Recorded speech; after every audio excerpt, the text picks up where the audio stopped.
Welcome to my favorite nonprofit radio segment called Nonprofits Care. Their causes are really extraordinary. My favorite nonprofit, where causes are really extraordinary. Together we can make a difference.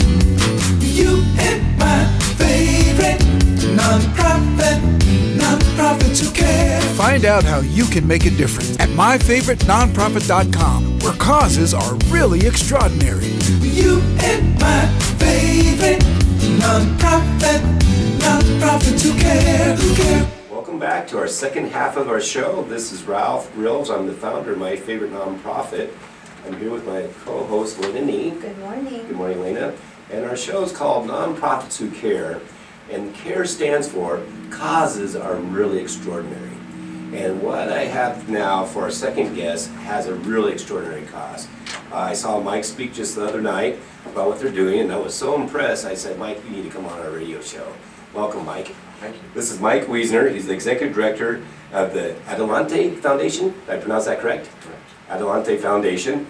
And Mike, why don't you talk a little bit about what is the Adelante Foundation and what do you guys do over there? So the Adelante Foundation is a USA 501c3 that operates a microfinance organization in the country of Honduras. Mm-hmm. For those of you who aren't familiar with microfinance is basically offering financial services to the marginalized poor, usually focusing on women through non-collateralized loans. Oh, okay, so you're making loans for them to do businesses, obviously. Correct. And then there's non-collateralized so that you have to really go in and investigate what they're doing and make sure that they're going to be doing what they say. Exactly. The concept was actually came out of Bangladesh in the late 70s when an economics professor decided that the one thing that kept poor people poor was the lack of access to financial services. And so he came up with this idea through group lending that allowed people to actually qualify and receive financial services without having any collateral to leverage. What was that guy's name? Muhammad Yunus. Muhammad Yunus. Didn't he win the Nobel Peace Prize? In 2006. Right. Oh, very good. So obviously this concept works, and you guys have taken that model and now is using it in Honduras. Exactly. And the thing that's really the most amazing part of what Muhammad Yunus came up with is that it is communicable all over the world. There's something like 3,500 practicing microfinance institutions that are implementing his group lending methodology. So it was just a basic, simple idea that said, you know, we can actually offer financial services to the marginalized or rural poor. Oh, very good. And so how come or why did you guys pick Honduras? Give us the thought behind that. Right. Yeah. We started in Honduras because our founder, who was an American that had grown up in Honduras, right, was actually working at Lockheed Martin one day and saw on TV scenes of Hurricane Mitch, which passed over Central America in 1998. And it was an enormous hurricane that hovered over the capital of Honduras for 3 days and absolutely wiped out 3 days. The entire economic infrastructure. And so he went back to kind of find out what he might be able to do to help his fellow countrymen, and right, after some research decided that the only real way to sustainable development is through microfinance, and the areas that needed it most were rural areas. Right, because they have no access. Exactly. Right, very good. And so let's say, what typical business would a person start? Your loans are mainly to women, right? Correct. Okay, and tell us why women first off. Well, it's a very important part of our philosophy, and it's key to our methodology that we focus on women. But the reality is, in most developing countries, women bear the brunt of poverty. Right. They're not considered eligible workforce. They have little to no recourse in terms of economic or work activity. But not only that, they never or almost never abandon their children. And so if you're looking to make long-term systemic change by providing better opportunities for the youth, you have to appeal to their mothers. In this sense, it works because you give them an opportunity to create an income-generating business that then they can use the profits to increase the give better nutrition to their children, better Health education, issues, yeah. better living conditions. Oh, very good. So it's an important part of the real poverty alleviation part of this type of methodology. Oh, sounds like a great thing. And how's it been working? Great. You know, we've been doing this now for 12 years. Mm-hmm. We have served over 50,000 women with over 70,000 loans. Wow. And we have about a 98% repayment rate because you know, this whole idea of lending to a group really is not lost on our clients, that this is in a lot of cases, a one-time opportunity to try and better their living situation. And so they understand that this is their word that's on their line. They've given their word, and there's a lot of trust involved for us as lenders and for them as lendees to make this all work. So basically, what you're saying is that you're linked to a group, so it's not just one person, but it's the entire group that taken the loan? Correct. And so if one woman can't repay, the group is still responsible. And so with that, we have about a 98% repayment rate. That's a great model. What kind of business do they start with the money? So the majority of our clients, because we focus on mainly rural areas, have never had credit before, they've never had a job before, or a business before. And so in the beginning, what we found is about 70% of them own retail, where what they'll do is they'll go into the bigger cities, bring back goods to be able to resell in their little villages. And that has a multiplier effect, because you'll see in these little villages where there's almost no economic activity, if you have one or two businesses running where they're actually bringing goods in from those bigger cities, some of that money gets to stay in that village, and it actually... So it's like economic stimulus for the village. At a much more simple rural level, but it works, and all of a sudden, you know, you get 3, 4, 5 businesses into some of these smaller villages, and you can actually really see the overall improvement for the community. Yeah, because you mentioned the other night that the government really doesn't do anything to help the people in the rural areas, so they really don't even trust the government. No, I mean, it's an unfortunate aspect of where we work, but the government is very corrupt, and it's not relied upon. People don't consider the government for any real assistance, as well as you know, they also probably don't pay taxes into it. I mean, it's a self-defeating system, right? Unfortunately. And then the banks, they also don't have trust for the banks there, right? Yeah, you know, one of the things that we have here that allows us to trust our banks is the federal government insures them. Right. Yeah, and so in a lot of these developing countries, those banks aren't insured, and when there is one that fails, a lot of people lose a lot of money.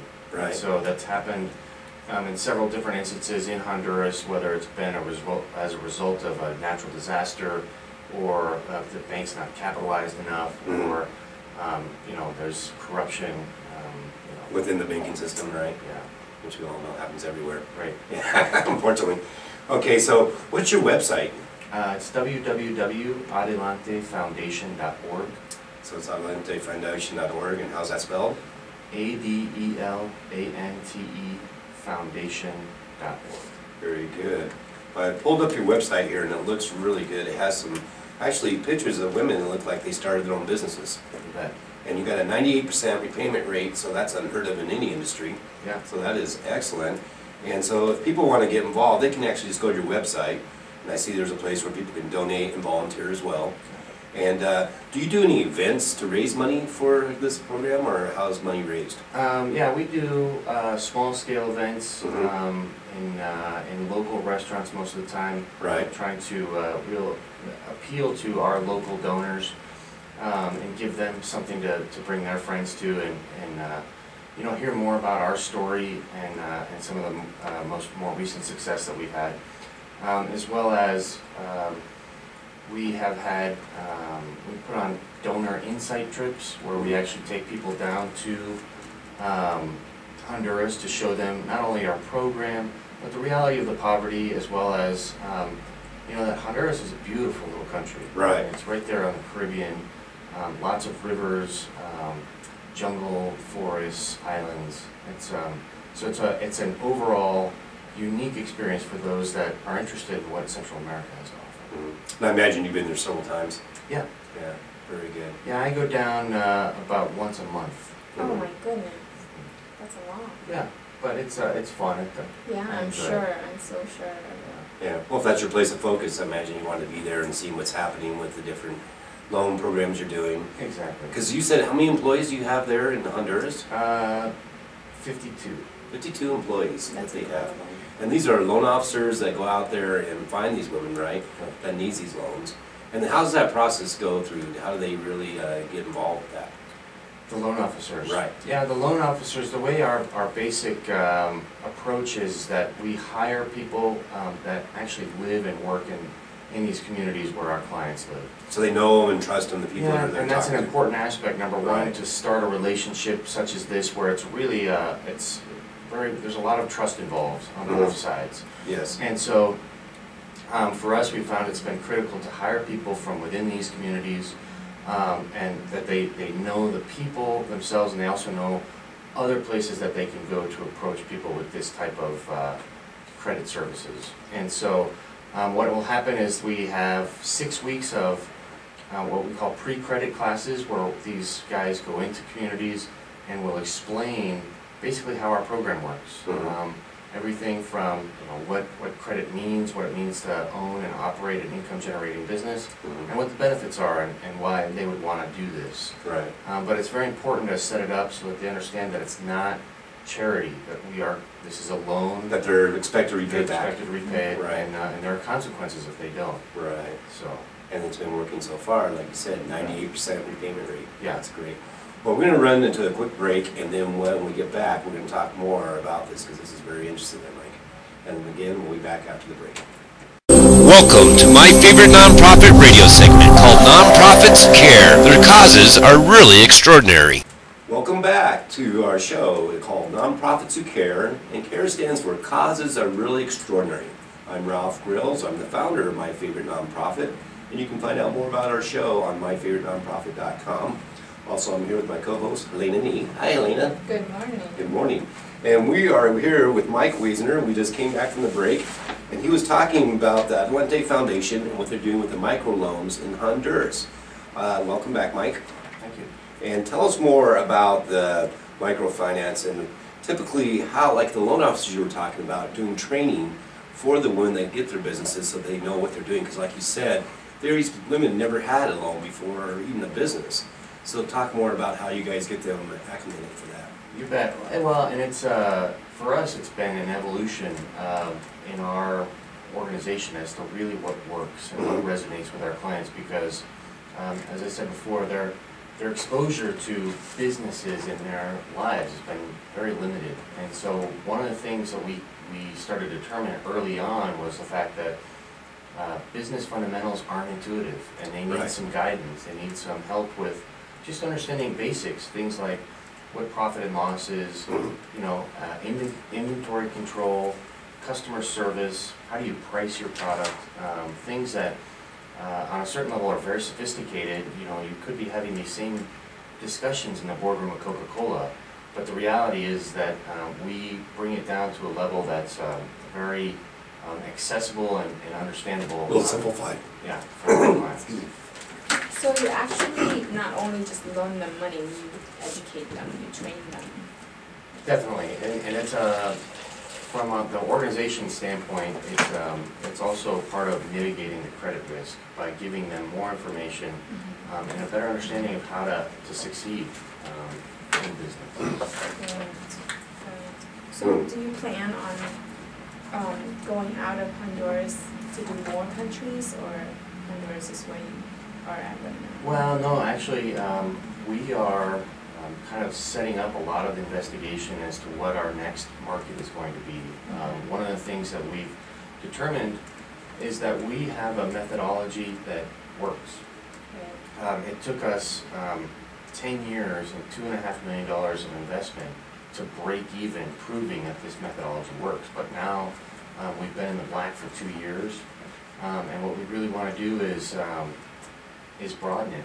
We think that we have a lot of value to add to, in other rural areas in developing countries, and so we want to take it there. And we're kind of reaching out to a lot of experts who know what it's like to open up businesses in foreign markets. So we'll see. But So you'll collaborate with others. Oh yeah. Very good. I must have a frog in my throat. But in 2008, you guys lost over 200,000, and then Lost 2011, 400,000. 400,000 lost actually. You're right. And then 2011, last year, you made 125,000, and this year you're on your way to make 175 to 200,000. Can you explain what happened and what made that big turnaround there? You bet. Well, this is an important aspect to why microfinance is a new approach in the world of international development and why it works so well. But the reality is that we treat this organization like a business, and when I came in at the end of 2008, we were hemorrhaging money. And one of the problems that we see in a lot of international development organizations is because through fundraising, if you have a really good fundraising component, you don't necessarily have any money tied to the actual results of the program. And so what happens is money just comes in, falls from the sky, Right. and it's not related to any part of the results of the program. And so you can be very inefficiently run, too much overhead, not enough impact, and yet still have more money than you know what to do with. And so You look great in the books, but not exactly. not Well, the and mission so you're what at. happened for us is in 2008 we started to see, number one, that we had over time built up this huge overhead that was really, really expensive, and we needed to be able to cut the cloth to fit the suit, so to speak, which Right. means to cut our program down to where our expenses fit our revenues.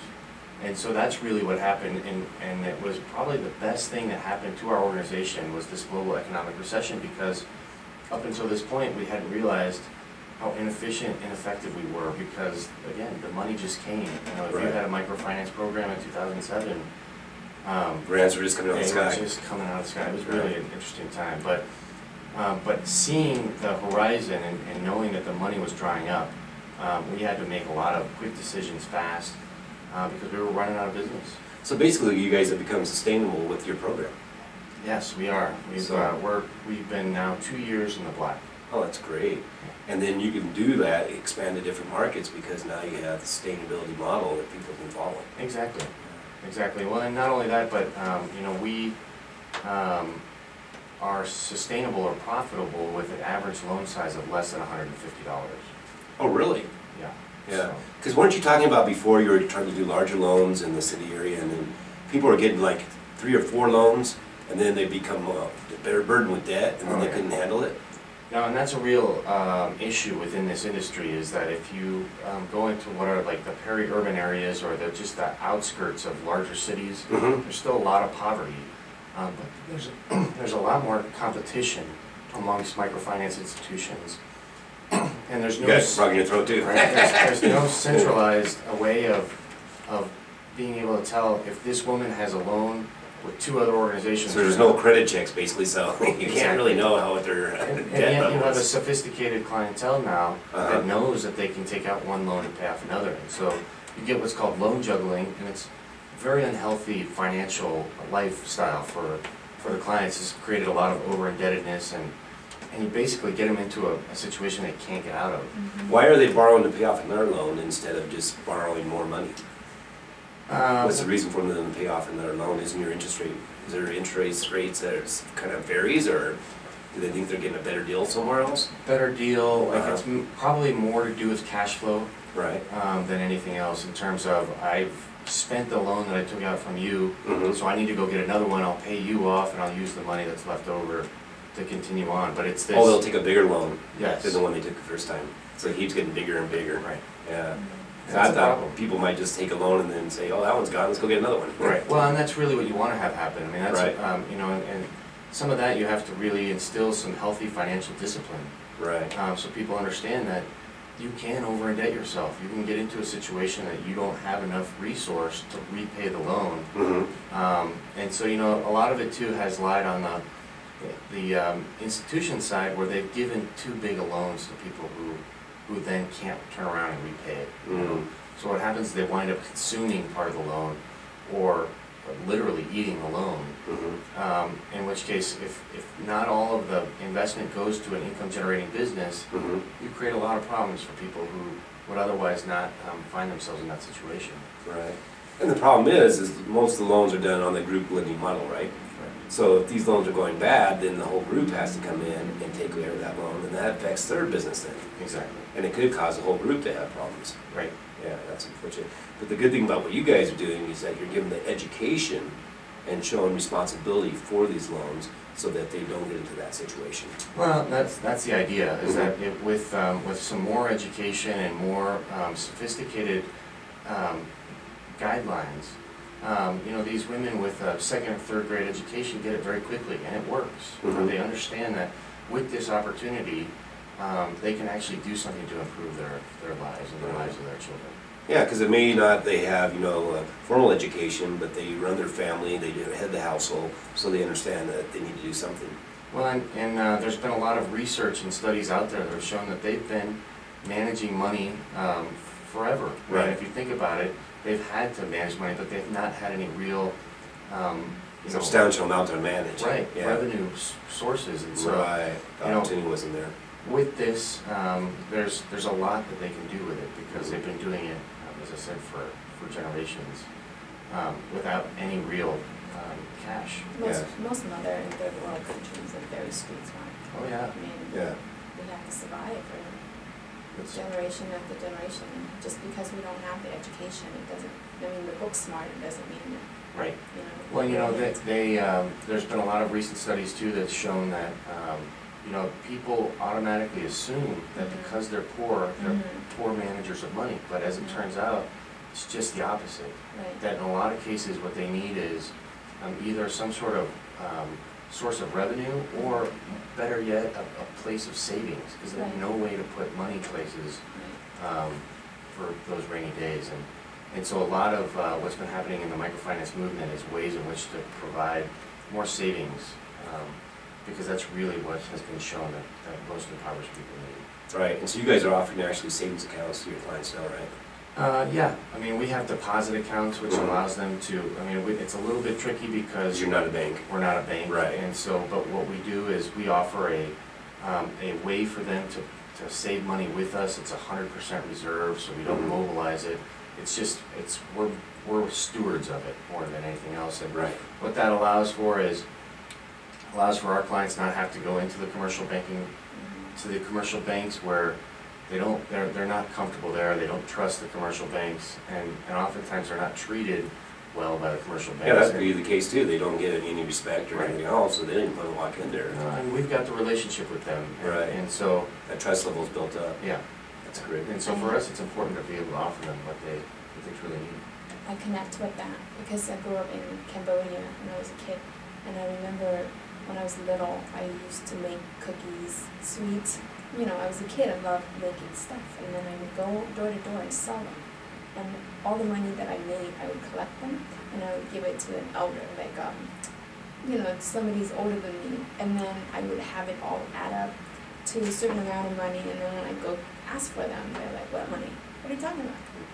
I mean, if there was a bank or if there was a place where I could trust, I would have had so much money to put it in, because I was such an entrepreneur little girl, where I could, you know, I could sell anything when I was a kid, and a lot of time people would be like, I'll pay you later, I'll pay you later, I'll pay you later. That's how third world country is, they do that. So I'm so connected to them.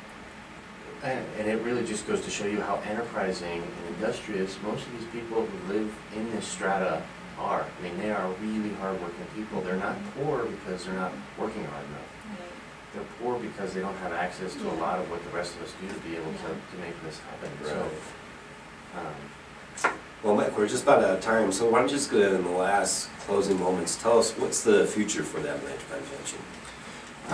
So the exciting thing is not only are we looking to broaden outside of Honduras, but one of the key tenets that we've been really working on is this idea that microfinance is really laid the train track into all these rural communities. And we've even got the financial component, which is an economic engine, so to speak. Now what we want to do is start attaching the cars with products and services to better serve our clientele. So things like solar panels, clean burning stoves, water filters. We've got the distribution channel, we've got the financial component to be able to support local economies so that people can buy these things and create markets around them, as opposed to getting them through charity or subsidies. So they can create their own business doing these things. Exactly. And provide something that's very well needed for the community. Yep. So people will take ownership in it. And it helps to That's great. differentiate ourselves within our market as well. Well, I believe sustainability is the key for any nonprofit to do a really good cause and effect out there. It sounds like that you guys are doing that. Very good. Well, You guys Mike. are doing a great job. We appreciate that. The world appreciates that. Exactly. We appreciate you coming on our show. It was very nice having you. Again, it's Mike Weisner, the Executive Director of Adelante Foundation, and this is Ralph Grills, and we are very happy to have you this week. This is Nonprofits Who Care. Causes are really extraordinary, and you can find out more information about us at myfavouritenonprofit.com. My co-host Elaine and me, thank you for coming today, Have a grateful day, everyone. and we'll talk to you all next week. Have a great day. My favorite non-profit, where causes are really extraordinary. Together we can make a difference. You and my favorite non-profit, non-profits who care. Find out how you can make a difference at myfavouritenonprofit.com, where causes are really extraordinary.